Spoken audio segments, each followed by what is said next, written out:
Well, hello, everybody. Hi, Linda. I see you said howdy to me. Hi, Linda. How are you this evening? Hello, everyone. Welcome to this episode of Feature Friday. Doing something a little bit different tonight. So tonight we're going to be having, this is a live Q&A. If you ask me a question, I'll do my best to answer it. But I'm also going to be doing some strip piecing tonight as well. Hi, Vanessa. Hi, Janelle. Good evening. Hi, Gia. Hello. Okay. Seems like everything's running A-OK. Yay. Alrighty. And we're going to get started, everybody. Welcome to Feature Friday. It is a rainy, it has poured down buckets and buckets of rain all day long here. Thankfully, it's not no thundering and lightning right now. I was a little bit concerned about that one. Hi, Sandra. Okay. Ooh-wee. And so, everybody, what we're going to do this evening, once again, any questions, ask. I will answer them as soon as I see it hit one of my screens. And I'm also, what I'm working on tonight, I'm starting a new quilt top tonight here on Feature Friday. And this is going to be a scrappy quilt. So it's a 25 patch, okay? So it's got 25 squares across, it's got 5 squares across and 5 squares down, 5 rows of 5 squares. And they'll be 2 inches finished when they are all sewn together. And the cool thing is, though, all you have to do to make this quilt top is cut 2.5-inch strips of fabric. That's also the size of fabric in a jelly roll, 22.5-inch strips. So here I have some. This set of strips is going to be, this is out of my scrap bin. So these are, the base of all of these strips are black, just all different kinds of prints and stuff on it. So there's that. And then I've also got scraps of different types of blue strips, okay? So what I'm gonna do, I'm going to piece 5 rows, I'm gonna piece 5 strips together and repeat that 5 times. It'll kind of be a checkerboard fashion. Every other strip will be black. And what I'm going to do, I'm going to make it, well, you'll see as I go. That's the best way I know to say that. Oh, Vanessa?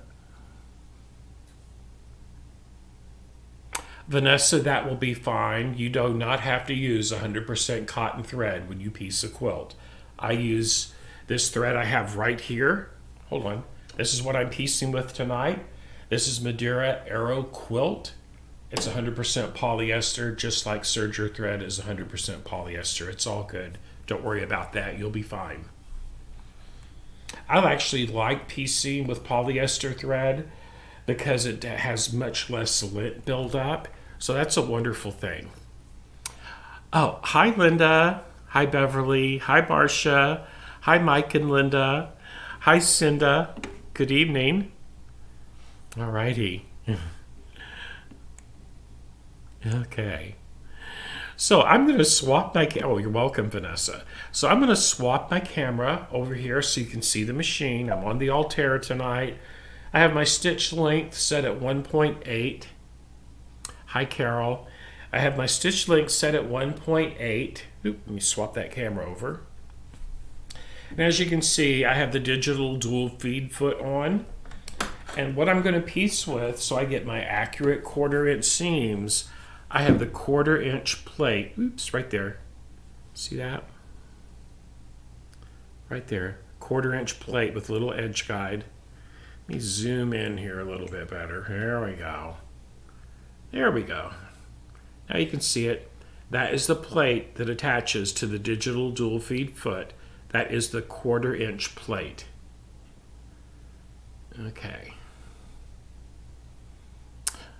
Let me make some more hellos. Hi, Kathy. Hi, Kimberly. Hi, Margaret. Wonderful, Sandra. Okay, so I'm going to reattach my little plate, my 1/4-inch piecing plate, to my digital dual feed foot.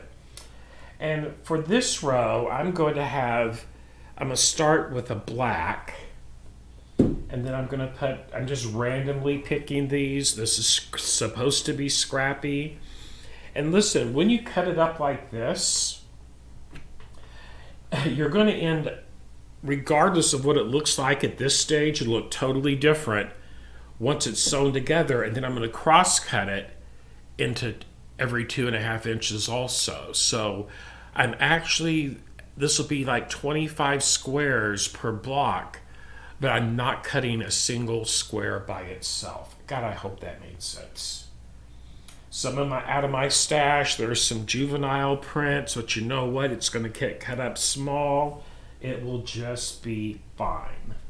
I'm just making sure I have no two fabrics just alike touching in the same row, or hopefully in the same block. And this will actually end up making about, let's see here, 1, 2, 3, 4, 5. This will make about at least 10 or 15 blocks per set of strips that I piece. So I'm piecing 5 units of 5 strips. That'd be 1 row per row in the block. God, I hope I'm making sense with this. And so here's my layout for the first set of strips I'm going to sew together. Then my next set will be blue, black, blue, black, blue. Get it? That way it'll kind of make a checkerboard fashion. I already have 5 sets already made with black and purple. This one's going to be black and blue. Okay, so there's how it's going to go together. And now I'm just going to piece it. So I'm going to pick up my first 2 strips. Let me back my lens up just a little bit, you get a better view. And I'm just piecing with off-white thread, stitch length 1.8 millimeters. And I'm starting picking them up and piecing from left to right, okay? In this direction, I'm going to pick up and piece. And I won't do any pressing until the 5 strips are sewn together. And that's when I would go press. Okay. But I'm not going to press it each time I sew a strip on.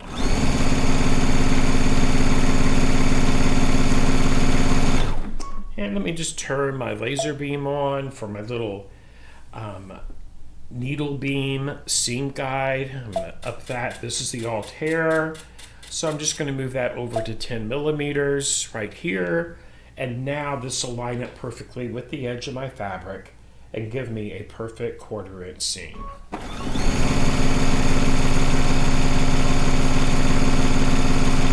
What's great about using that needle beam, you can line up the edges of your fabric before it ever gets under your presser foot. Okay. Hi Trudy, hi Tanya, hi Sue, hi Melissa. Okay, here we go.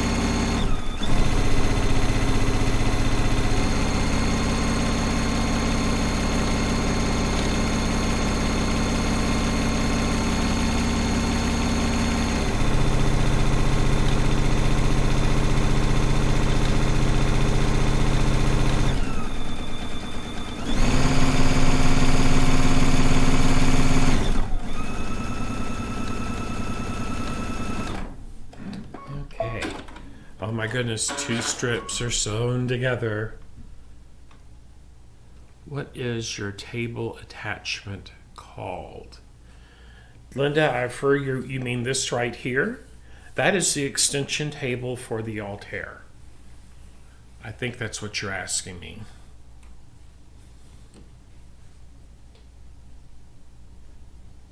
And I love my extension tables. You know, if you have a built-in cabinet for your machine, lucky you. For those of us that do not have that, an extension table is the next best thing. Gives you a nice big work surface, work area. Has a built-in ruler if in case you need to measure anything.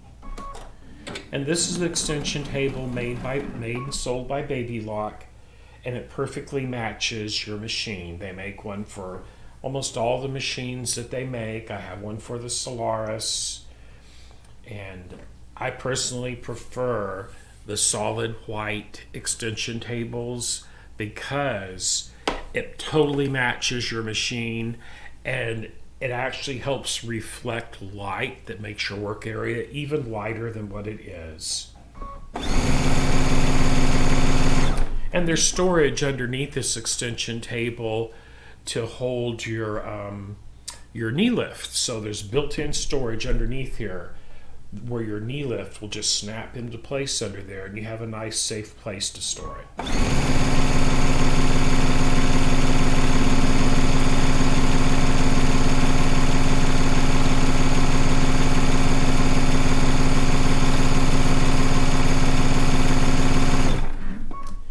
Alrighty, so much fun. Hi, Mindy. Oh, hold on, let me see that question there. I have a brand new Altair digital dual feed foot. Makes a weird noise. Should I put some silicone spray on it? Mindy, it should not. What do you mean by a weird noise? Describe what you think a weird noise is. It does make more noise than just a regular presser foot, as far as that goes. But no, if it's you should never have to put silicone spray, especially on a brand new one. If it is making a noise, you need to take it back to the retailer you purchased that from. A squeaky sound? No, it should not be doing that. So I would recommend you contacting the retailer you purchased that machine from, because that is all under warranty.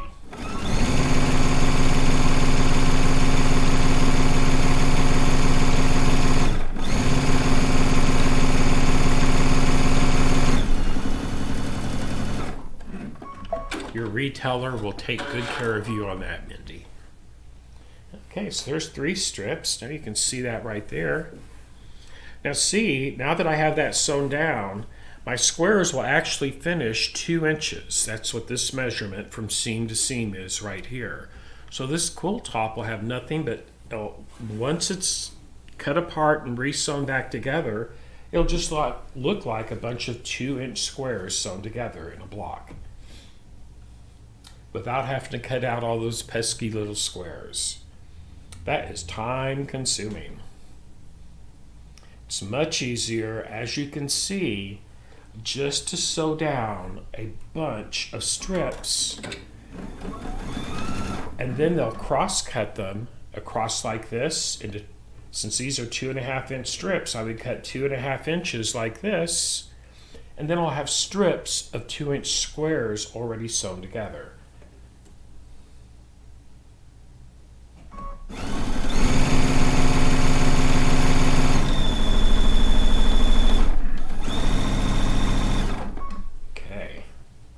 Open this up a little bit better here.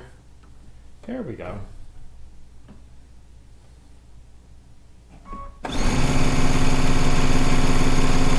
And if you want to, you can stop it each time you sew a strip on and press that nice and flat. That's totally up to you. Me, I'm not going to do that. I will press all the seams to one side once I get a whole unit made. And that just saves you from hopping down 1,000,000 times between there and the ironing board. It will be okay.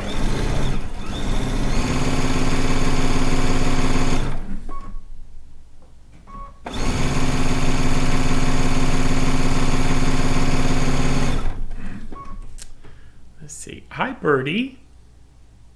Hi, Ernestine. Oh, wonderful, Linda.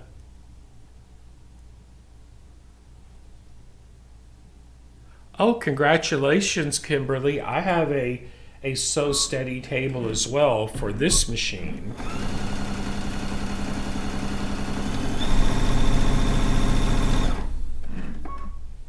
Those are great tables also.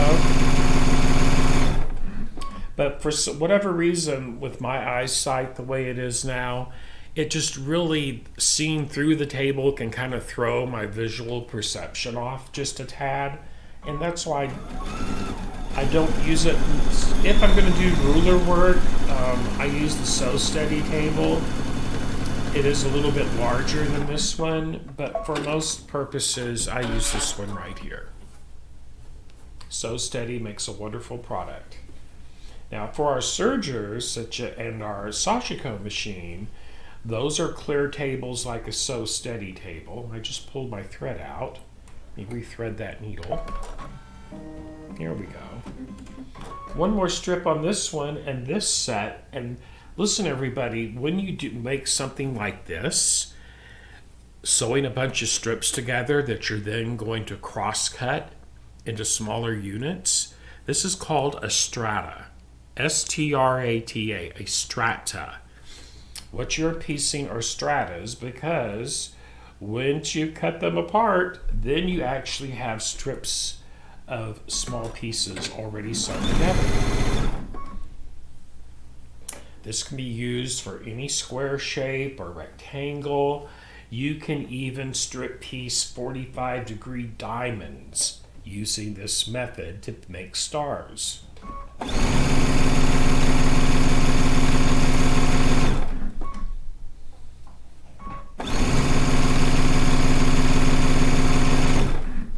Now next Friday night, I will show everybody how to cut these apart because you can do it. There's a couple ways to do it. You can use a rotary cutter and a ruler, or if you have AccuQuilt, you can use the 2.5-inch strip die to cross-cut all of these strips. Next Friday night, I will demo both methods.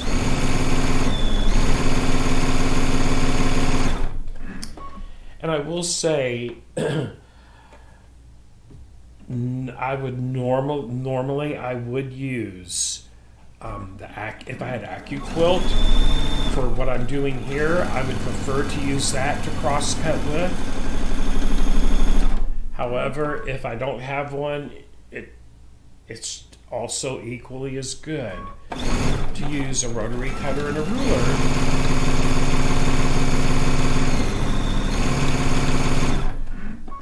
You just have to take a little bit more time and be super accurate. That way all of your seam lines will match.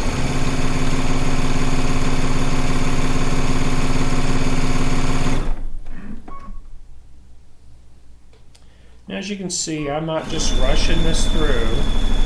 I'm just taking my time, keeping all the raw edges lined up. That way I get nice, super clean seams and cuts. And what's important about that is when you go to sew it all back together, it'll line up perfectly that way. So this first one is done here. Check it out. Let me back this up just a tad. There we go.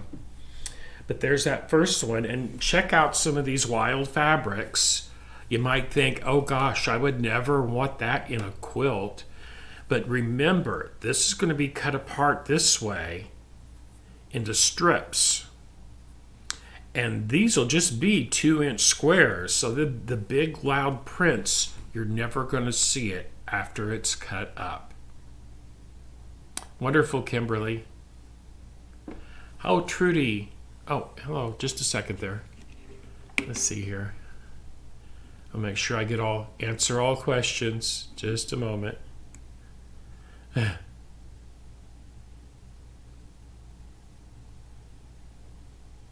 Oh, wow, Kimberly, that is a great price. Oh,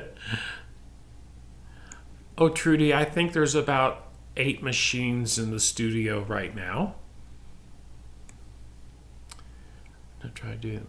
Oh, Kimberly, if you're going to make any pattern, repeat a pattern with a bunch of just squares sewn together, this is the only way to do it.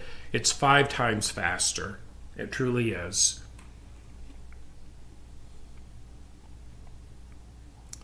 One that was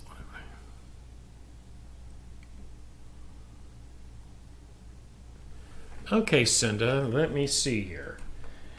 Has numerous holes. So the there is a straight stitch plate that has a small single hole in the middle. Hold on. I have the plate I have in right now, it has the wide opening. It's called the zigzag plate. And that's what I use most of the time. But what you are referring to, there's only 2 needle plates. Let me think where it's at here. Just a second. Probably right in here. Okay. I think my other needle plate is in here. I have to tell you, I don't think I've ever used the straight stitch plate on this machine. I've never really needed to. Here we go. Here we go. Just a minute. So this right here, this is the straight stitch plate. See how it has that one? Let me get my pointer. Otherwise my fingers will cover up what I'm wanting to point to. Okay, so there is the straight stitch plate. See that little hole right here? That is where the needle goes in, okay? The other plate has a wide opening right here so the needle can move side to side for zigzags. This one here is actually for straight stitch work. However, you don't have to use this needle plate to do straight stitches, is what I'm trying to tell you. I've never used this one. It's never been in the machine. Just letting you know. Okay. I hope that helps, Cinda. Exactly, Londa. If you're doing really tiny pieces, that's where that straight stitch plate will come in super handy, so that the edges of the fabric don't get pushed down into the plate of the machine. Your fabric will tell you if you need to need to change that out. And just watch how your fabric's reacting to the pressure from the needle and all that fun stuff. Okay. Hi, Londa. Okay. Oh, really, Trudy? Absolutely, you could. You're very welcome, Cinda. Oh, thank you, Mindy. Yeah, everyone, this is just like where I've had, from a project, I'd had maybe enough to cut 1 or 2 2.5-inch strips out of a piece of fabric. And that's what I do. And then they go into one tub, and I keep them sorted according to the basic color groups. Because it's really great to do a jelly roll quilt, or to do a quilt like this is what I'm starting now as well. Okay, so that's one. I have 4 more of these to go for this unit to be done. Hi, Jenny. Okay. So next, I'm going to start out with a blue. This is a fun little fabric. Look at that. It's got all kinds of colors in it. We're going to do a blue and then a black. Now I'm keeping an eyeball on my previous piece so I do not duplicate, try not to duplicate any fabric in a block or a group of blocks. Oops, I've done that one before. Nope, can't do that one. Hold on, let's see here. Done those. Oh, I didn't do this one before. Check this out. It's black with toasted cheese sandwiches all over it. Cut up, this will be beautiful. So there's that one. Now another blue. It's a blue print, kind of a turquoisey color. And then another dark print. Oh, look at this one. Love me some pink flamingos. Check out that fabric. Hi, Mia. Good evening. Then one more blue, because I'm only going to sew 5 of them together. What is this one? Oh my goodness. I think that's some Dr. Seuss fabric. Check that out. So that's what that one's going to be. Those 5 strips there. Now think about it. When these are sewn together and cross-cut out, there'll be strips, as will this previous one. But check this out. When I get these sewn together, you'll hold them up. But then I'll have attached, this will be that, that, that, that, and that.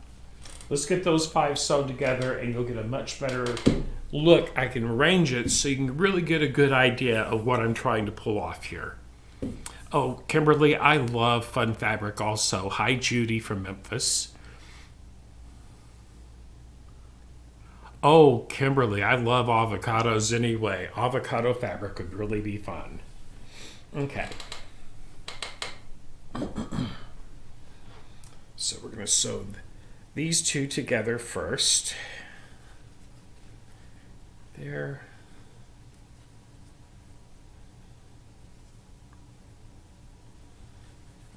I have no clue. Some of these fabrics here are probably a good 10 years old. Some are not quite that old, but yeah, multiple ages on this fabric. Okay, and we get those 2 sewn down together. Hi, Alexis.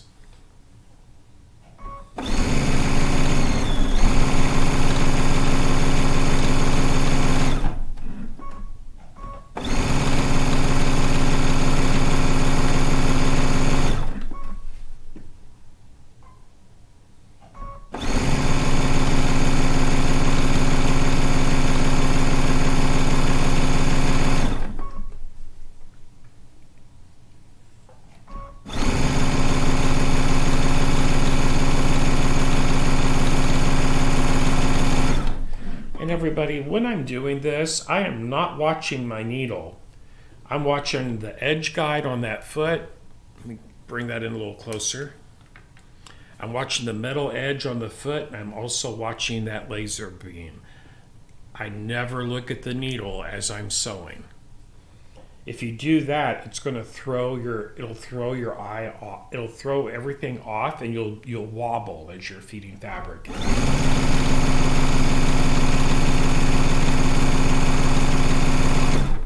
Because I'm actually keeping my eyes focused just on this side, just right above my fingertips is what I'm doing.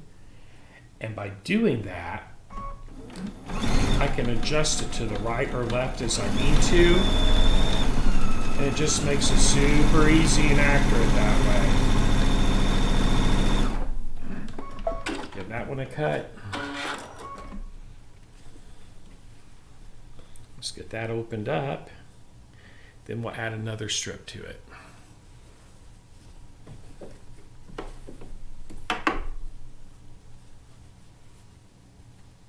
Here we go.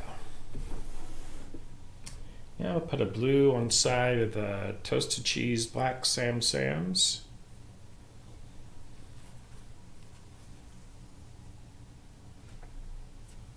That toasted cheese fabric, wouldn't that make a cute lunch bag?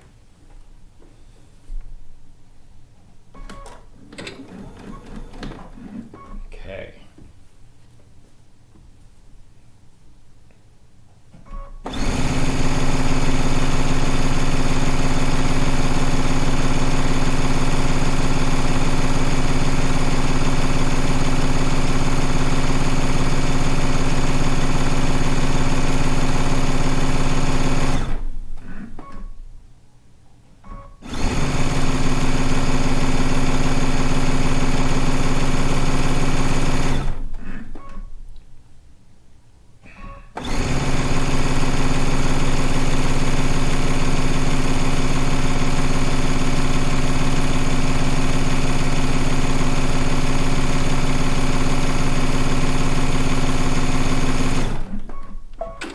Alrighty, there's 3 of those strips sewn together.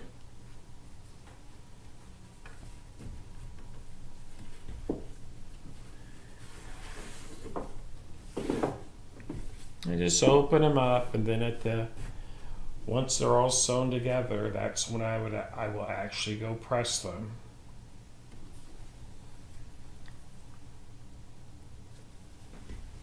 Alrighty. And when I press these, I press them with the right side down. I press from the back.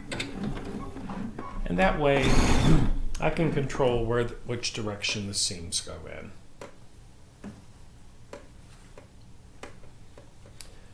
In this case, since every other square is black, it's the black base, I would actually just press everything towards the black or the dark, and then they'll nest together perfectly.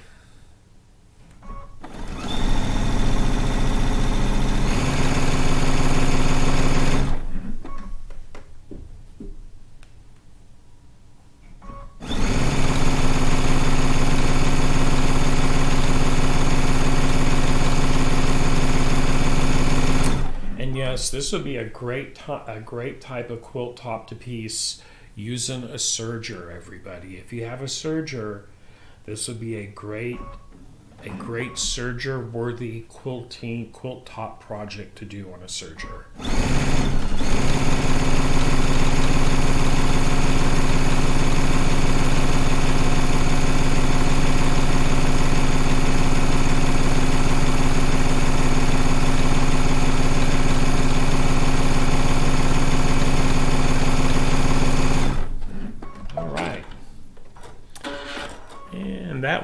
That strip is sewn down. We're going to get another one on there, and then this unit will be complete. Now,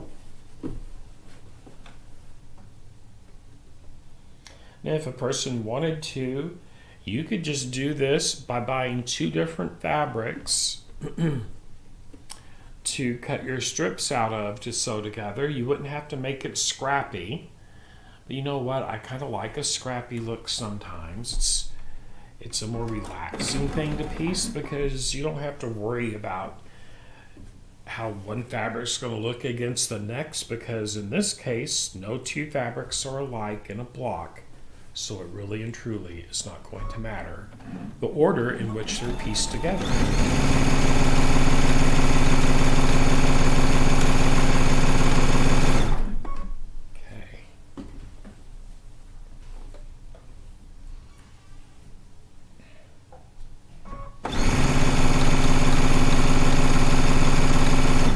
Everybody, tomorrow night I will be finishing up the Quilts in Italy stone log cabin quilt top I've been piecing on. That gets finished up tomorrow night, 5 p.m. Central Standard Time. I will have a YouTube link here in the group.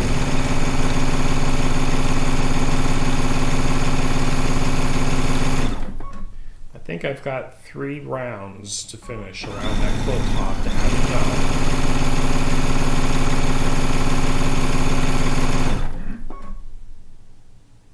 Woohoo.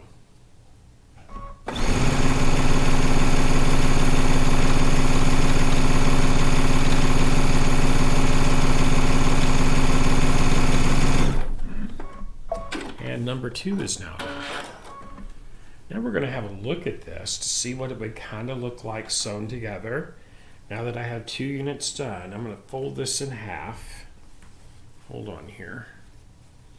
And kind of get a preview of how it might look once it's sewn together. So once again, we're strip piecing. Back it up just a bit. And once I get them, all of these pieced and then pressed, I'm going to cut them across this way every 2.5 inches. Okay, these are 2.5 inch strips. And then I will sew the cut strips back together. You know, that's what a quilter does. We cut fabric out, sew it together, cut it again, and sew it together again as many times as we need to. But here you'll get the idea of what I'm talking about. There's about how large those squares will be once it's cross-cut, and those those 2 units right there would be sewn together again. And it would be nothing but 2.5 2-inch fin. This will make a 10-inch finished block. There's 1, 2, 3, 4, 5. 2 inches finished squares. So 5 times 2, a 10-inch block. Pretty cool, right? Okay. There's the 2 of them done. They're almost halfway pieced, everybody. Let's look at some questions now. Oh, absolutely, Londa.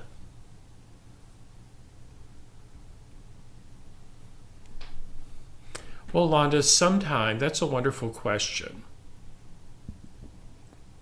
And no, it really depends on how accurate your strips are cut when that happens. And also, when you're sewing them together, you don't want to put any stretch on any of those strips. That can cause the arcing also. Okay, it's always been my experience, if it arcs, I don't have a good straight cut down the entire length of that strip. Hope that helps.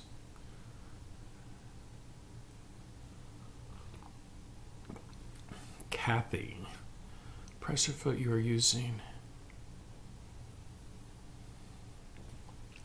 Okay, Kathy, this is the original digital dual feed foot that came with the Altair. The newer one that came out last year is called the compact digital dual feed foot. They do the same thing. They take they both take these fit on both versions of it, but yes. So this is the question was, this is the original one that came with the machine. I have not purchased the new one that came out last year. At least not yet, anyway. Okay. Absolutely, Kimberly. This is exactly how you would do a Bargello quilt. The difference being, in Bargello, you might cut 5 different widths of strips out of your strata. This one might be 2 inches, 1.5, 1. You get the idea. 2.5 and 3. That way you get. And we'll do that. We'll do a Bargello sometime here in the future. I haven't done one for a while, but they're a lot of fun to make. But Bargello is this. It is strip piecing. That's what it is. You're welcome, Kathy. Okay. So next, now I'm going to check my fabrics as I'm laying them out so I don't duplicate anything if I can keep from it. So let's see here.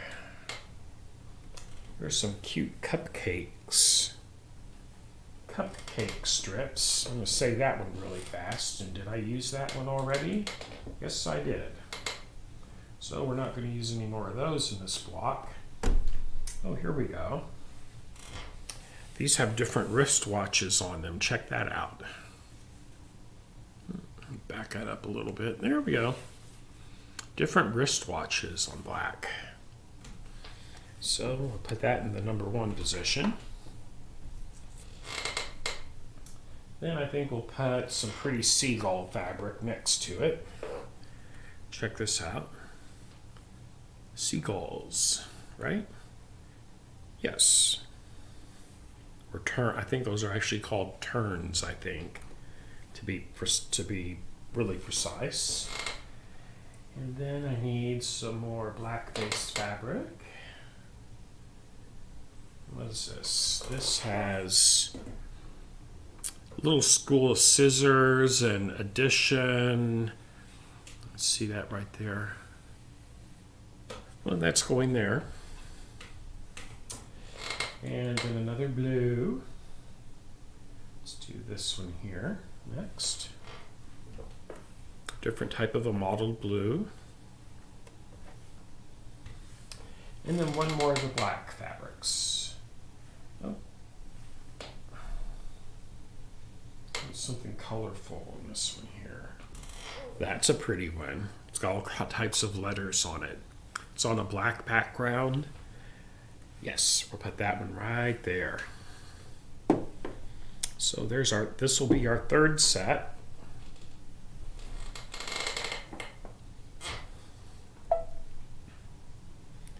Okay.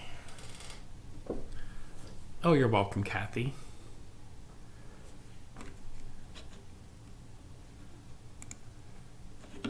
I'm just reading questions, everybody.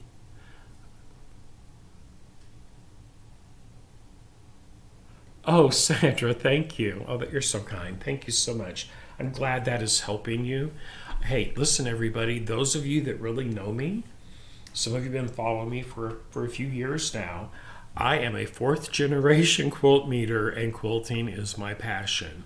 I do like making other stuff, but I was born into a family, and that was a big part of family life, was making quilts, quilt tops and quilting and all that fun stuff.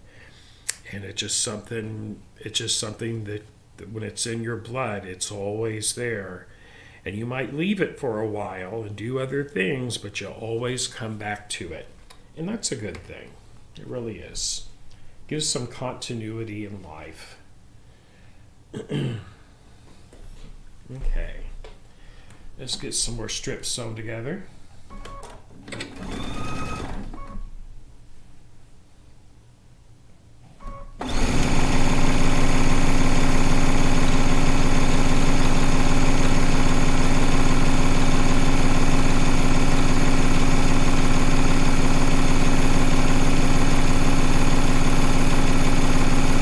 But you can see by having this nice big flat table right here attached to my machine, how easy it is to keep everything lined up as you're feeding it into your presser foot.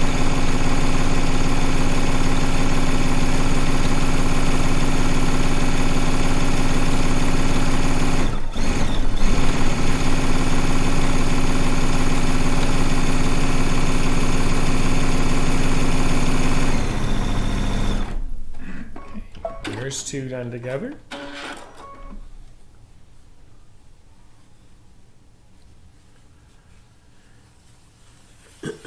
Excuse me. I'm gonna give me a drink of my coffee.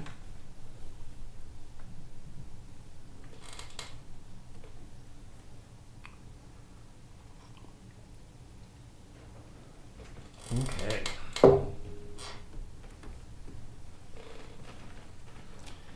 Of course, last Sunday I finished up that bucket hat out of recycled denim. That was a lot of fun. I don't know if everyone's seen that or not, but it was how to make a bucket hat.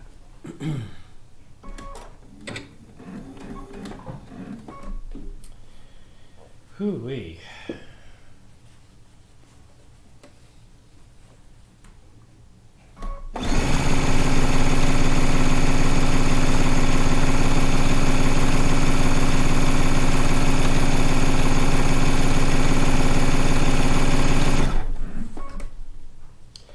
Tomorrow, like I said, we're finishing up the stone log cabin in the Quilts in Italy series I'm doing. And then next Saturday, we're going to discuss the next project, including fabric selection. Because I can tell you, and some of you already know this, sometimes you just can't find the same fabric that's in a book. However, since it's Kaffe fabric, it's easy to substitute for another color.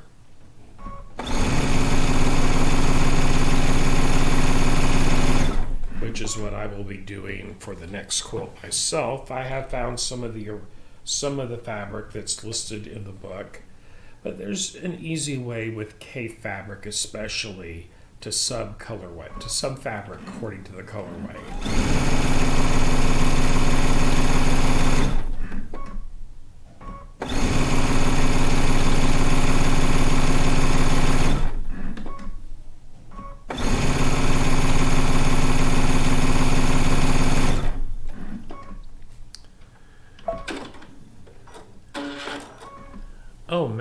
Mia, do I have a favorite quilt pattern? Oh my goodness, that's a hard question.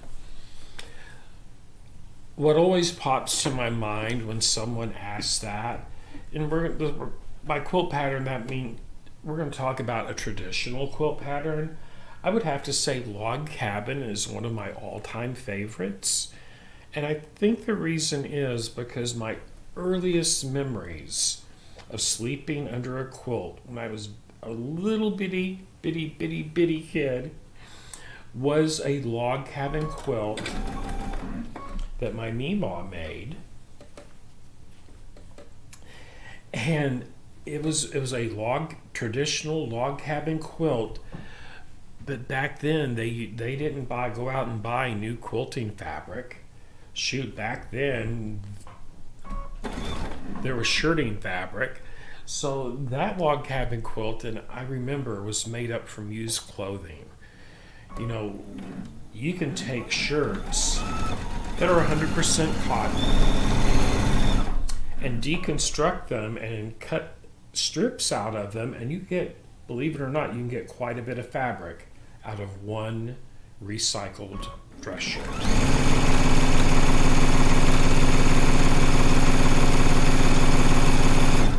It's much easier to cut up new fabric than it is recycled fabric, in my opinion. But it is kind of cool to turn clothing that you might be contemplating throwing away or giving away or whatever. You can always repurpose used clothing into quilts.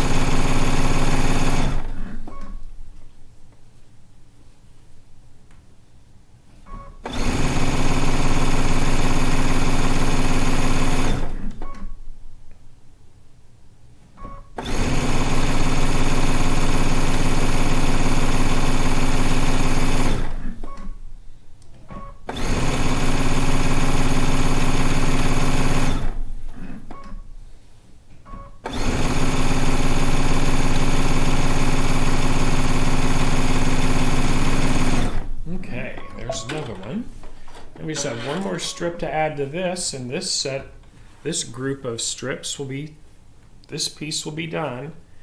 I'm officially over halfway done with this set of strips, and I'm trying to do the math in my head, but 5 of these units, like I have in my hand, cut apart and then sewn back together into 5 rows of 5, excuse me, will make approximately 18 blocks, I think.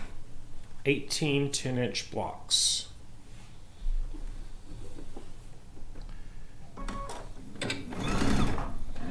Okay. Which is pretty awesome. Oh, wonderful, Lisa. Oh, Ernestine, that's how I learned to quilt. I pieced and quilted by hand.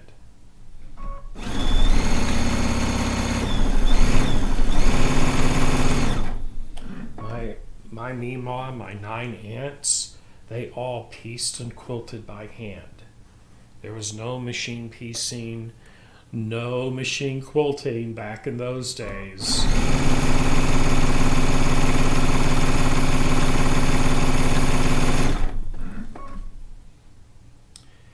And I tell you, I was one of the first people in the family to piece and to quilt on a machine.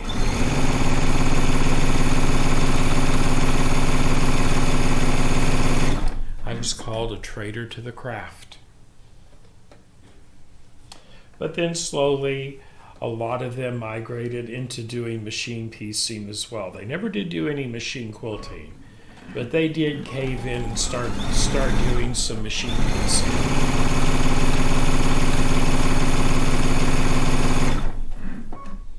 I remember the first sewing machine I sewed on was an old Singer treadle machine.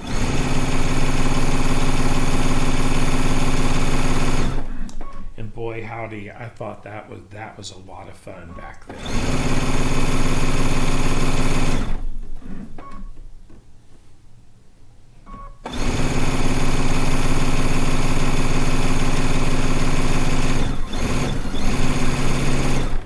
was something about operating one of those old treadle machines that were very relaxing.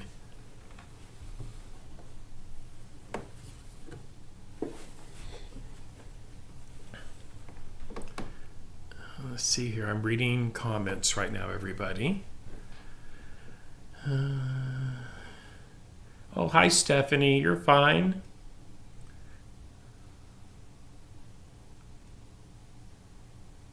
Oh, yes, Vanessa. That's how I learned to cut quilt pieces. I cut them out for my meemaw and my 9 aunts. Cardboard template in one hand, a pair of scissors in the other. Sometimes would trace around those with a lead pencil.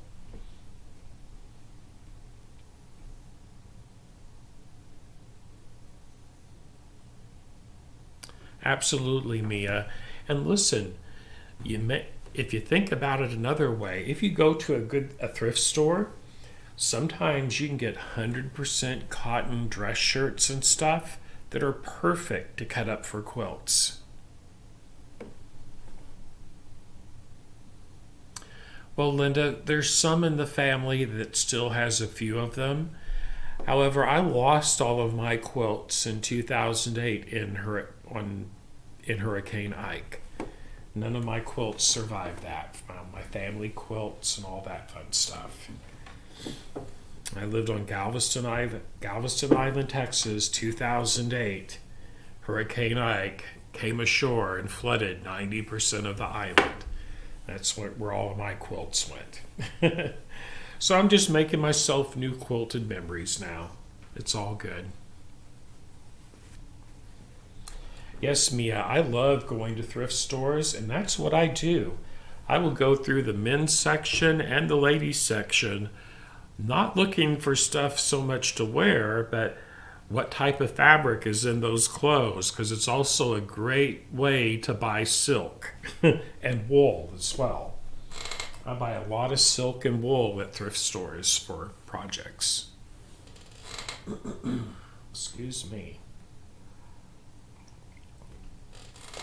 Yes, Linda, it was sad. It was one of the hardest experiences of my life to go through, but you know what? Going through that hurricane, I learned stuff is just stuff. You can replace stuff. You can't replace the ones you love. So it's all good. Just a life lesson. We all have to go through them, but I sure had my share of that year, I will tell you. Okay. So this is going to be, look at this, look at the little mouse thimble fabric. Isn't that cute? See a little mouse in the thimble right there? Okay.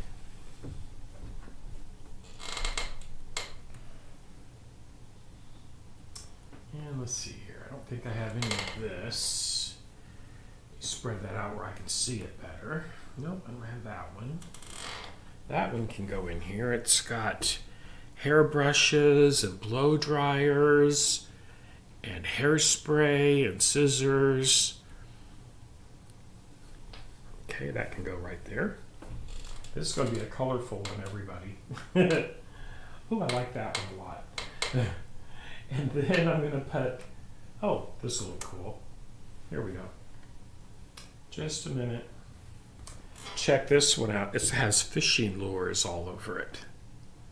And buoys and bobbins, and there we go. Fishing lures and plastic worms. That'll go right there.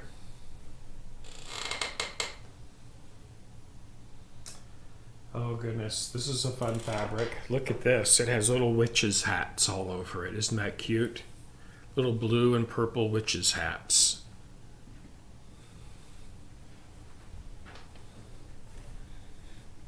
Okay, then one more blue-based fabric. Let's see here. Here we go. Let's just do this one. It's almost too dark. Ooh, nope, it's this one. Oh gosh, I remember in the 70s going to the very first Star Wars movie. Look at that Star Wars fabric. And that will go right there on the end. There we go. Okay. So there's our next set that I'm going to sew together. I'm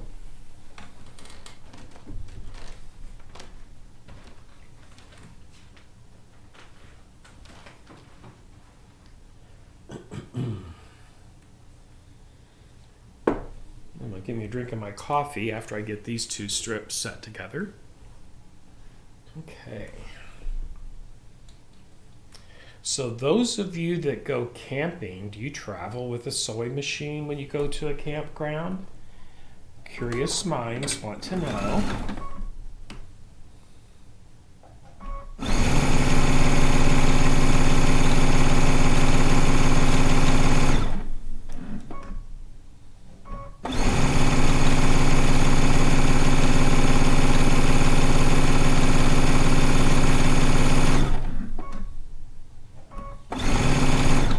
I wavered there a minute. I lost my concentration. I gotta check this out.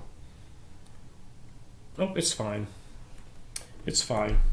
I didn't waver that much. What I mean by waver, I thought I went over like that too far there for a second. It's okay.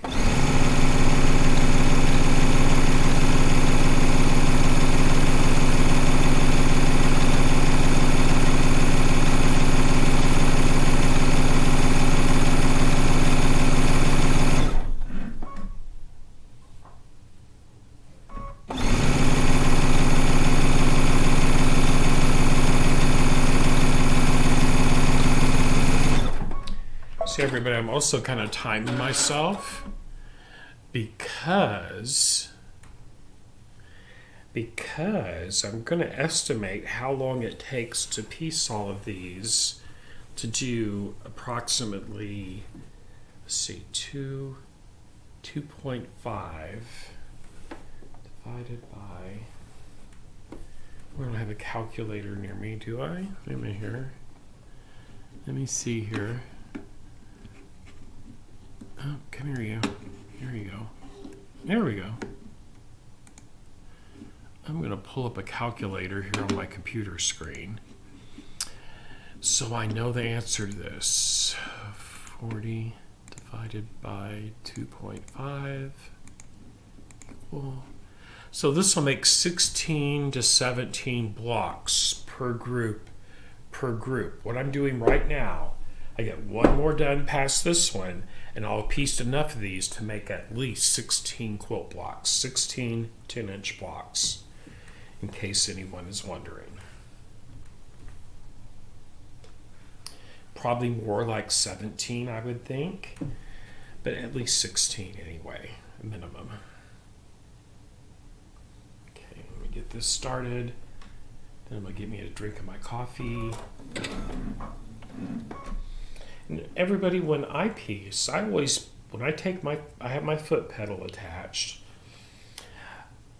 I always like my machine to stop with the needle in the down position for the simple reason that then, with that needle down, it's like having a third hand. Sometimes I could see, Linda, why that would be important, the dirt road thingy. I was just curious if anybody did that. And if you're out camping and it's a rainy day or something, it'd be kind of nice to be able to sit in the camper and look out at nature and sew on your piece on a quilt top.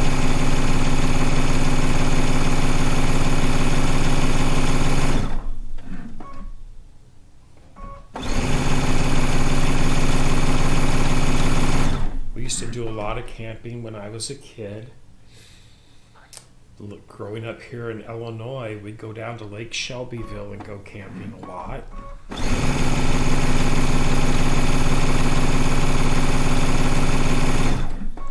Or we'd go down to the Kentucky lakes there south of Paducah.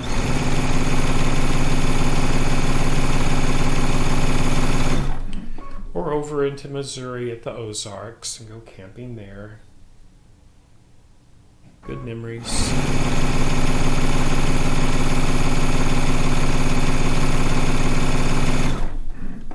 Usually our family vacations were centered around camping and fishing.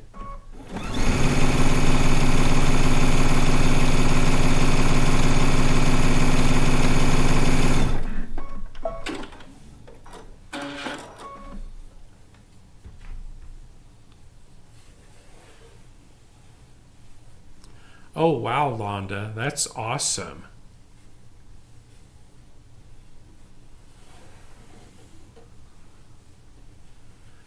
Yeah, I have a featherweight also, Londa. Love the featherweights. They're so awesome. I'll have to sew them. I haven't never had my featherweight out to sew on a Friday night. I'll have to do that here in the future. Love my old Singer featherweight.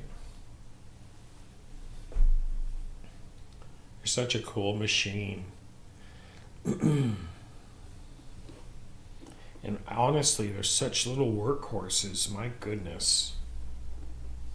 Something about sewing on a vintage machine that it's just kind of like you've almost time traveled to another age. I'm sure some of you can kind of relate to that, maybe.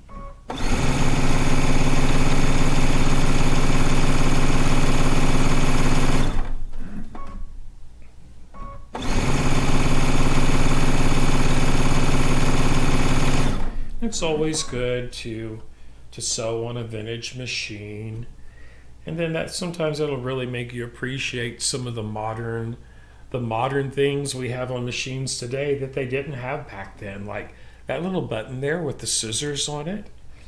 Once you get used to that thread cutting button, it's kind of hard to do without. But especially this button here that threads the needle for you.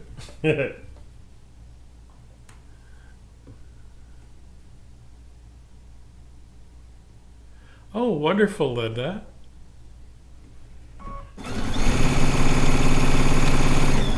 Linda, our family farm is only about 40 miles from Land Between the Lakes.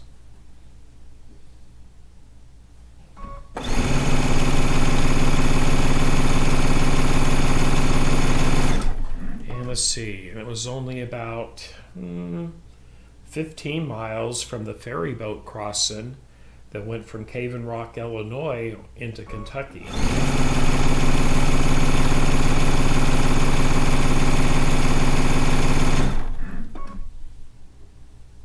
Cave and Rock is a beautiful state park in Illinois to check out if you're ever in the area.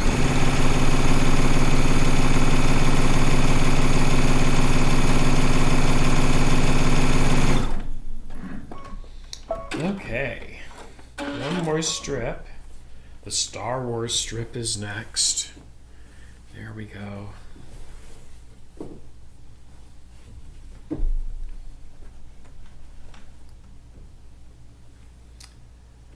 May the Force be with you. Here we go. Star Wars, Luke Skywalker, Princess Leia, R2-D2, and all that fun stuff.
Alrighty.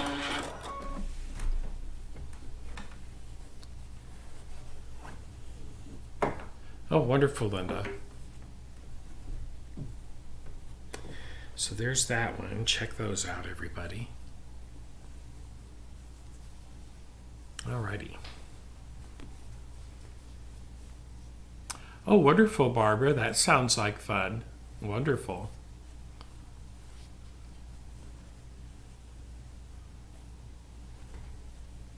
Okay. And everybody, I have one more set to go, and then this color grouping will be complete. So I'm going to do one more of blue, black, blue, black, blue. Because I want my blues to end up in the four corners. There's one. Let's see here. See if I can find two more strips of black I haven't used yet. Oh, that's pretty. Let's look at this one here. Look at all these pretty colorful music notes. Isn't that pretty? Okay, we're going to do that one next. There. And another blue. Another blue. This is like a blender type of a blue. It's kind of marbly looking. Pretty bright. Put that one right there. Then another black. Oh gosh, I really like this one. I remember this fabric now. Look at the cute owls. Aren't they cute? Love owls. And then one more blue. Oh gosh, we were just talking about Kentucky. This reminds me of Kentucky. Look at the horses. That doesn't say Kentucky on it, but boy howdy, that is a Kentucky design right there if I ever saw one. All right, so there's our last group of 5 that we're going to sew together. Let's get us one more here. Then we're going to preview what they will look like once they're pressed, cut apart, and stitched back together, which is what I'm going to show you all how to do next Friday night. Okay. And this blue here, it has these really cute flowers and stuff on it.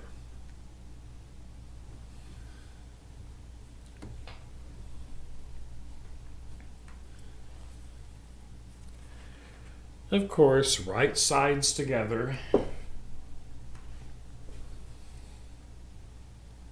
Okay.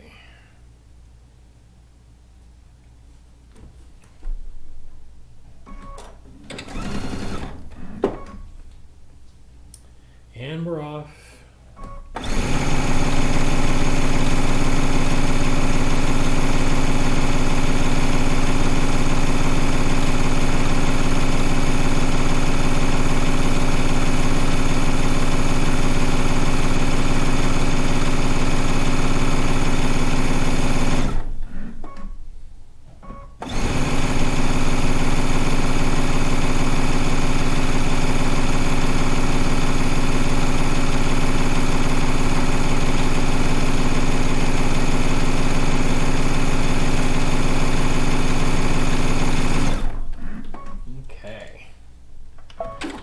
Cut that thread. Oh, Vanessa, the next one we're going to do in the book is the zigzag quilt. That's the next one that we're going to start shopping for the fabric for it and all that fun stuff.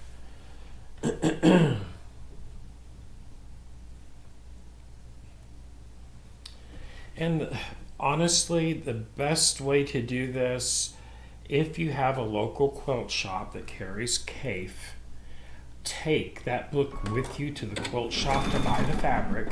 That's the easiest way. But if you don't have one close by, or maybe you have one and they don't carry his fabric, and that's what you're wanting to use, I will show you how to find it online. But I strongly recommend, whenever possible, to buy from your local shop.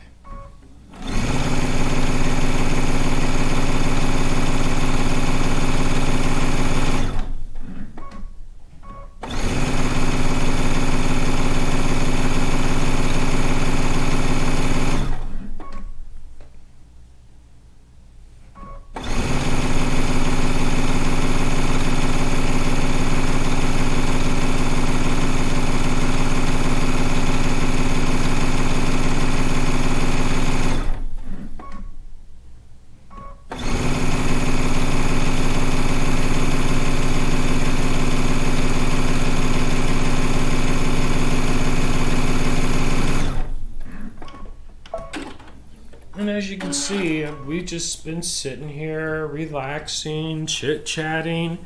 It doesn't take long. It does not take long to set all these strips together. Oh, Vanessa, that would be the perfect place. I know they have a lot of K fabric at Hancock's and Paducah. Lucky you. Wish I was that close to them. Well, no, it's probably a good thing I'm not. Their online store is just as dangerous.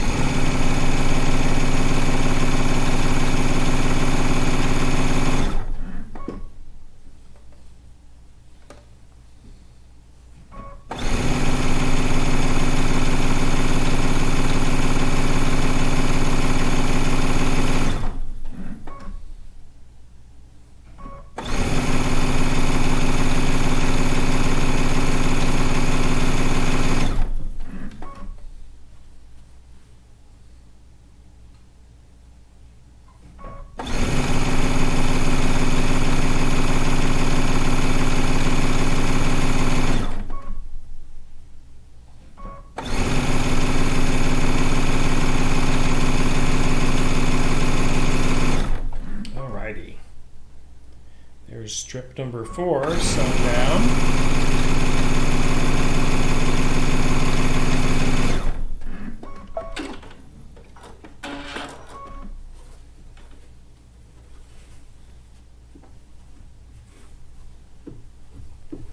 Alrighty.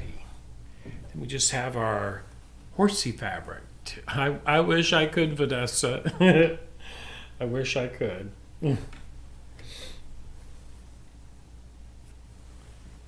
It's about around a 5-hour drive from where I'm at to go to Paducah.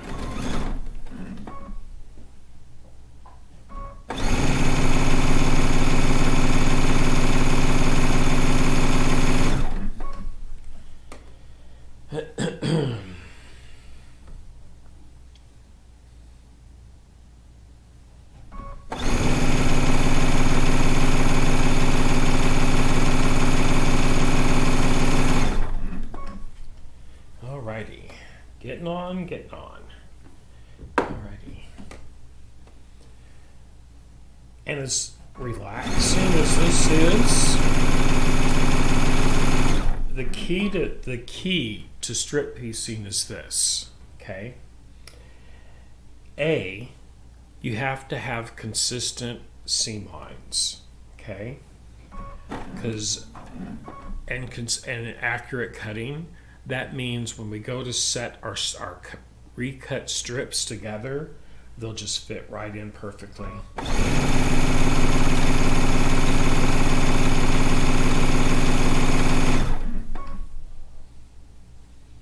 Right in perfectly together.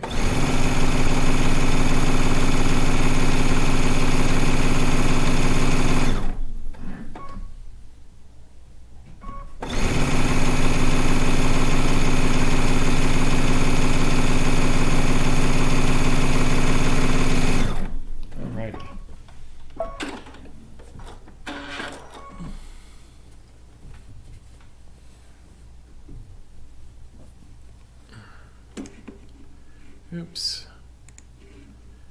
Okay.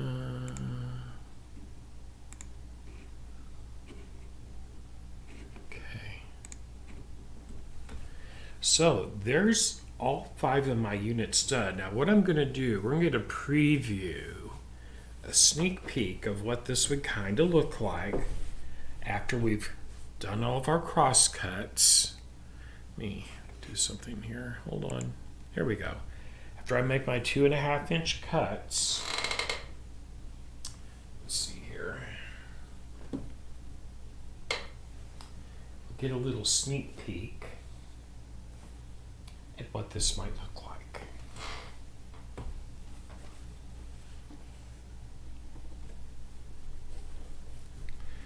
Just a little sneak peek at what this will look like.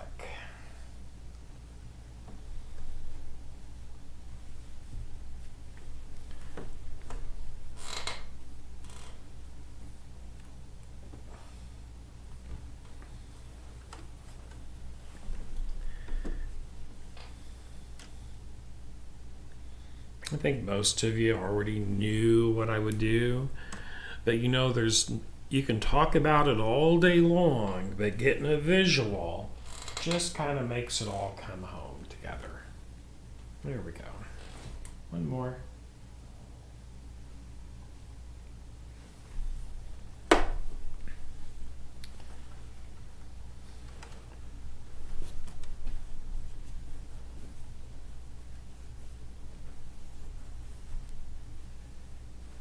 And that would be pretty darn close. Right there as to what that block would look like sewn together. That's what strip piecing is, everybody. Pretty cool, right?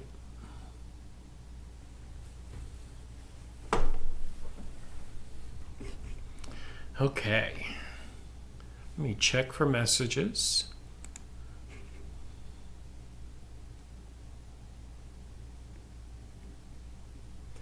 Molly, you can go ahead and cut if you want to. As long as you follow the directions in that book, it will be just fine and dandy for you to go ahead and cut your pieces.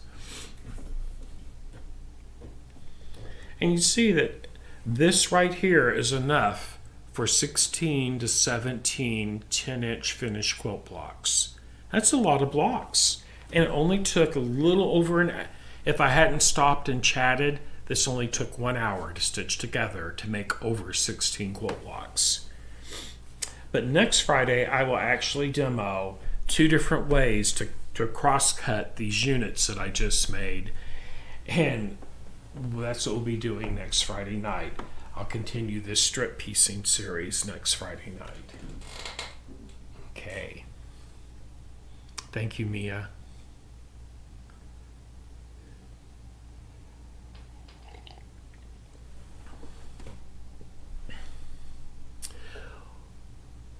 Well, everybody, tomorrow night at 5 p.m. Central Time, we'll continue with our Quilts in Italy tour and the stone log cabin quilt top. It's going to be a beauty. Oh, thank you, Vanessa. Thank you so much. Thank you, everybody. Let me just go back into a different... There we go. Hi. Thank you, everybody, for tuning in. As always, I appreciate each and every one of you. I'll see y'all tomorrow night at 5 p.m. Central Standard Time. And I'll be putting a link in the group so you can navigate for the live stream tomorrow night.